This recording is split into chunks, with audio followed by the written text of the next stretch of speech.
मेचीदेखि पश्चिमको महाकाली हिमालको भोटदेखि तराईको फाटसम्मका सम्पूर्ण आदरणीय नेपाली दाजुभाइ दिदीबहिनी आदरणीय आमा बुवाहरूलाई नमस्कार। जय गन्ती, जय गन्ती, जय गन्ती, जय गन्ती। यहाँहरूलाई थाहा छ राष्ट्रिय स्वतन्त्र पार्टी अहिले सङ्घर्षबाट गुज्रिरहेको छ। हाम्रा पार्टी सभापति आदरणीय रवि लामिछानेज्यू जो यो देशको परिवर्तन गर्नको लागि अब पत्रकारिताबाट मात्रै सम्भव हुँदैन, मूलधारको राजनीतिमा आएर म राजनीतिमा भएको फोहोर सफा गर्छु भनेर यहाँ आउनुभएको व्यक्तिलाई आज राज्यले प्रतिशोध साँधेर यो किसिमको व्यवहार गरिरहेको छ कि यो परिस्थितिमा सम्पूर्ण राष्ट्रिय स्वतन्त्र पार्टी पिल्सिरहेको छ, गुज्रिरहेको छ र त्यसको पीडा देशमा मात्रै नभएर विदेशमा पनि रहनुभएका, नेपालका हर कुनामा रहनुभएका, विश्वका हरेक कुनामा रहनुभएका हरेक नेपालीलाई आज दुखेको छ। त्यो पीडा तपाईँहरूलाई दुखेको छ, त्यो पीडा सम्पूर्ण नेपालीहरूलाई दुखेको अवस्था छ। यो परिस्थितिमा थाहा छ राजनीतिमा प्रवेश गरेर केही काम गरिहाल्न, परिवर्तन गरेर देखाइहाल्न निकै सङ्घर्षमय बाटो हो, थाहा छ हामीलाई। तर त्यो यात्रामा हामी अनवरत रूपमा लागिरहेका छौँ, हिँडिरहेका छौँ र त्यो यात्रामा तपाईँहरूको साथ अनिवार्य आवश्यकता हो। त्यस कारणले पनि आज यो कर्नाटक राज्यमा म यहाँ आउनुभएका सम्पूर्ण नेपालीलाई राष्ट्रिय स्वतन्त्र पार्टी सबैको लागि खुल्ला छ। आउनुहोस्, जोड्यौँ र राष्ट्रको निर्माणमा जोड्यौँ भनेर तपाईँहरूलाई निमन्त्रणा गर्नको लागि, स्वागत गर्नको लागि आएको छु। तपाईँहरू तयार हुनुहुन्छ? तयार हुनुहुन्छ? पछाडि आवाज आएन। तपाईँहरू तयार हुनुहुन्छ? हो, यही हो हामीले खोजेको। आजको परिस्थितिमा हेर्नुहोस्, हाम्रा सभापति मान्य रवि लामिछानेज्यू उहाँ कारागारमा हुनुहुन्छ। कारागारमा उहाँ यस्तो परिस्थितिमा हुनुहुन्छ जहाँ उहाँलाई हरेक समय निगरानीमा राखेको छ। उहाँलाई हरेक कुराहरू उहाँका नियन्त्रणमा राख्न प्रयत्न गरिराखेको छ र यो कुरा तपाईँहरू ढुक्क हुनुहोस्। अहिलेका भइरहेका सत्तामा भएका नेतागणहरूको हातमा राज्यको ताला चाबी हुन्जेलसम्म हाम्रो सभापतिज्यूलाई उनीहरूले निकाल्ने छैन र निकाल्नको लागि तपाईँहरूको 2084 मा अनिवार्य मतको आवश्यकता छ। निस्किनु हुनेछ किनभने 2084 को निर्वाचनमा जब तपाईँहरूले आफ्नो मतको शक्तिबाट राष्ट्रिय स्वतन्त्र पार्टीलाई निर्वाचित गराउनुहुन्छ त्यस पछाडि राज्यको ताला चाबी हाम्रो हातमा हुनेछ र तपाईँ हाम्रो माझमा उपस्थित हुनुहुनेछ। त्यसको लागि पनि आज हामी संसदमा सब बहस गर्दैछौँ। संसदमा बसेर जनताका मुद्दाहरू उठान गरिरहेका छौँ। सदनबाट नेपालका हरेक कुनाबाट नेपाली जनताका आवाजहरू उठाइरहेका छौँ। तर तपाईँहरूले देख्नु भएको छ सदनमा आदि नेपालीहरूले छुने विजय विशाको प्रकरणबाट मानव विसर्जन भएको मुद्दा उठान गर्दा पनि यो राज्यले सुनेको छैन र राज्यले नसुनेका कारणले गर्दाखेरि हामीले अस्तिको सदन बहिष्कार गर्यौँ र हामीले भन्यौँ अब संसदमा मात्र होइन, हामी जनतामा जान्छौँ, हामी जनताको माझमा आएका छौँ, जनताको मुद्दा लिएर र तपाईँहरू सबैजना यो मुद्दामा हुनुपर्ने आवश्यकता देखिन्छ। यसको लागि तपाईँहरू साथ फेर्नुहुन्छ होइन त? म आज यो सभा मलाई थाहा छ, मैले अघि पनि भने पूर्वको मेचीदेखि पश्चिमको महाकाली हिमालको भोटदेखि तराईको फाटसम्म जति पनि नेपालीहरू यहाँ उपस्थित हुनुहुन्छ त्यहाँ मध्ये पनि अधिकांश साथीहरू सुदूरपश्चिमबाट हुनुहुन्छ। त्यसबाट पनि धेरै कञ्चनपुर जिल्लाबाट पनि हुनुहुन्छ, डडेलधुराबाट पनि हुनुहुन्छ, बजारबाट पनि हुनुहुन्छ, सुर्खेतबाट पनि हुनुहुन्छ र अहिले भनिएका, अहिले उच्चारण गरिएका जिल्लाहरूबाट नेतृत्व गरेर जाने नेतागणहरू हुनुहुन्छ त्यो चालाचाली भएको ठाउँमा।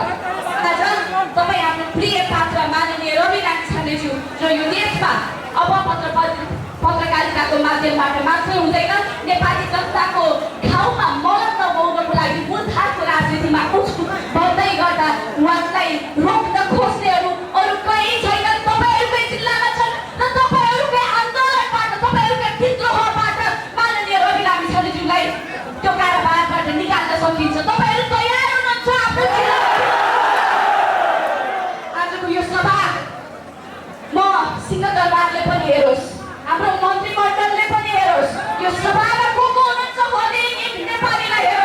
भन्थालोस् आफूले गरेका क्रियाकलापहरू कस्तासम्म रहेछन् र पश्चाताप गर्ने बिन्दुसम्म पुगोस् भन्ने कुरा पनि म चाहन्छु।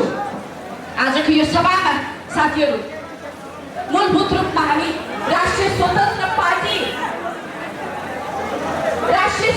पार्टी जो माननीय रवि लामिछानेज्यूले बीजको रूपमा रोप्नु भएको थियो, आज उहाँले रोप्नु भएको बीज अंकुराएर जरा मजाले माटोमा गाँसिसकेको छ, जरा फैलिने क्रममा छ। जति जरा बलियो भयो त्यति नै वृक्ष बलियो हुन्छ। आज उहाँले रोप्नु भएको जो बीज छ त्यो बीज जरा फैलाउँदै फैलाउँदै कर्नाटकसम्म पनि आइपुगेको छ र यो सभालाई म धन्यवाद दिनको लागि आएको छु कि माननीय रवि लामिछानेज्यूले स्थापना गर्नुभएको पार्टीको जरा आज यो सभामा उपस्थित हुनुभएका हरेक एक पात्र हुनुहुन्छ। तपाईहरु सबै धन्यवादको पात्र हुनुहुन्छ। यहाँ आउँदै गर्दा माननीय रवि लामिछानेज्यूले मलाई तपाईहरुलाई सुनाइदिन भनेर एउटा सन्देश पठाउनु भएको छ। उहाँले भन्नुभएको छ, प्रिय साथीहरू, अहिलेका सत्तामा बसेका स्थापित दलका नेतृत्वहरूको हातमा यो देशको भाग्य परिवर्तन गर्ने कि नगर्ने भन्ने चाबी उहाँहरूको हातमा हुन्जेलसम्म मलाई कारागारबाट निकाल्ने छैनन्। मलाई कारागारमा निकाल्ने कसैको ताकत छ र कसैले निकाल्न सक्छ भने त्यो हो नेपाली जनता र नेपाली जनताले मलाई निकाल्नुपर्छ। र 84 को निर्वाचनमा हरेक एक नेपालीलाई म आह्वान गर्छु, आफ्नो कर्मभूमिबाट कामको छुट्टी लिएर भए पनि एक वर्ष तपाईहरुले परीक्षण गर्नको लागि भए पनि एकचोटि मात्रै तपाईले परीक्षण गर्नको लागि भए पनि तपाईहरु आफ्नो देश फर्किनुहोस्, आफ्नो भएको छुट्टीलाई साट्नुहोस् र निर्वाचनमा आउने 84 को निर्वाचनमा राष्ट्रिय स्वतन्त्र पार्टीले सबैभन्दा ठूलो जनताले रुचाएको शक्ति हो भन्ने कुरा तपाईहरुले प्रमाणित गरेर देखाउनुपर्छ। उहाँले पठाउनु भएको सन्देश यही नै हो साथीहरू।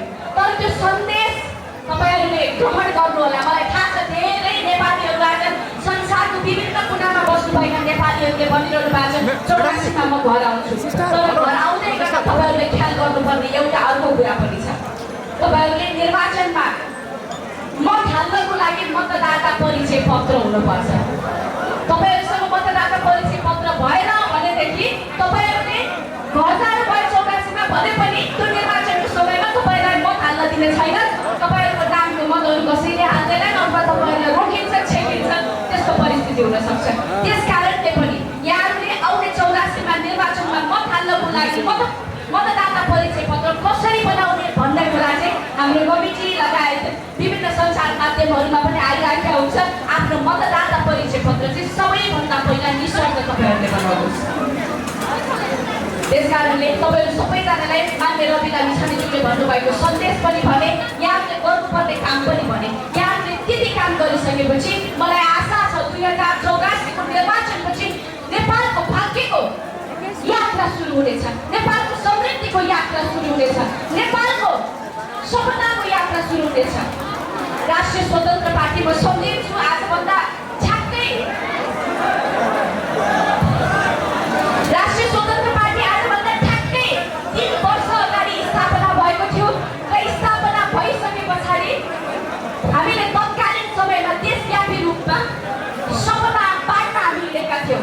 मान्य रवि लामिछानेज्यूले विभिन्न जिल्लाहरूमा गएर म यो देशलाई यसरी परिवर्तन गर्न चाहन्छु भन्ने कुरा उहाँले ठाउँ ठाउँमा भन्दै हिँड्नुभयो। उहाँले भनेका कुराहरू, हामीले भनेका कुराहरू नेपाली जनताले माया गरेर विश्वास गरेर राष्ट्रिय स्वतन्त्र पार्टीलाई राष्ट्रको चौथो ठुलो दल बनाएर यहाँले मत हालेर पठाउनु भयो। आज सदनमा हेर्नुहोस्, सदन यदि कसैको कारणले हेर्न लागेको छ भने त्यो राष्ट्रिय स्वतन्त्र पार्टीका सांसदहरूको कारणले हेर्न लागेको छ।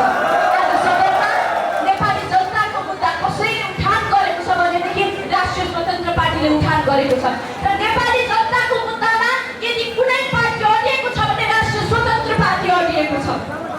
यहाँले देख्नुहुन्छ आज नेपाली जनताका तमाम मुद्दाहरूलाई लिएर राष्ट्रिय स्वतन्त्र पार्टी सदनमा कसरी अडिग बसेको छ। आज हामी यहाँ बोल्दैछौँ मान्य अनिलाकालको, तर यो समय हाम्रो साथीहरू नेपालको संसदमा विरोध स्वरूप वेलमा आएर बस्नुभएको परिस्थिति छ। हामी बाँडिएका छौँ, हामीले देखेको सपनालाई आम नेपालीमा पुर्याउनको लागि, हामीले देखेको सपनालाई हरेक नेपालीसँग बाँड्नको लागि हामी बाँडिएर तपाईँहरूको साक्षात्कार, तपाईँहरूसँग भेट्नको लागि, साक्षात्कार गर्नको लागि आइपुगेका छौँ। आजको यो सभामा पनि यति ठुलो उपस्थिति, तपाईँहरूको यो माया, यो प्रेम, यो सद्भावना के भन्छ भने 2084 राष्ट्रिय स्वतन्त्र पार्टीकै हुनेछ।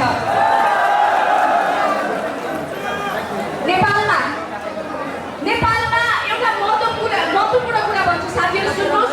नेपालमा जुनसुकै परिवर्तनहरू हेर्नुहोस्, 2007 सालमा भएका परिवर्तनदेखिका कुराहरू हेर्नुहोस्। राणाकालीन शासन मन परेन, फ्याल्नु पर्यो, त्यो विद्रोह नेपालमा गर्नु पाइएन। कहाँ भएको थियो? भारतमा भएको थियो। पञ्चायतकालीन समयमा पनि बहुमत चाहियो अनि आन्दोलन गर्न नेपालमा पाइएन। धेरै नेपालीहरूलाई, धेरै नेतागणहरूलाई चाहिँ देश निकाला गरियो अनि त्यो अभियान, त्यो विद्रोह, त्यो यात्रा कहाँ गर्नु परेको थियो? भारतमा गर्नु परेको थियो। र अहिले पनि हेर्नुहोस्, यो देशलाई अब आर्थिक समृद्धितिर लैजानु पर्ने एउटा महत्त्वपूर्ण बिन्दुमा हामी आइपुग्दै गर्दा हामीले विश्वास गरेको नेतृत्वले आजको राज्य सत्ताले बडा गरेर भित्र कैद गरेर राखेको छ र हाम्रा आवाजहरू नेपालमा दबिएका छन्। त्यो आवाजहरूलाई जुलुक्क उठाउने काम पनि फेरि पनि भारतले गर्नुपर्छ। मलाई विश्वास छ नेपालमा हुनुभएका नेपालीहरू भारत छिमेकी देश भएका कारणले गर्दा लगभग 60 लाख नेपालीहरू भारतमा हुनुहुन्छ भन्ने कुराहरू अनौपचारिक हिसाबले हामीमा आज आएको छ। 60 लाख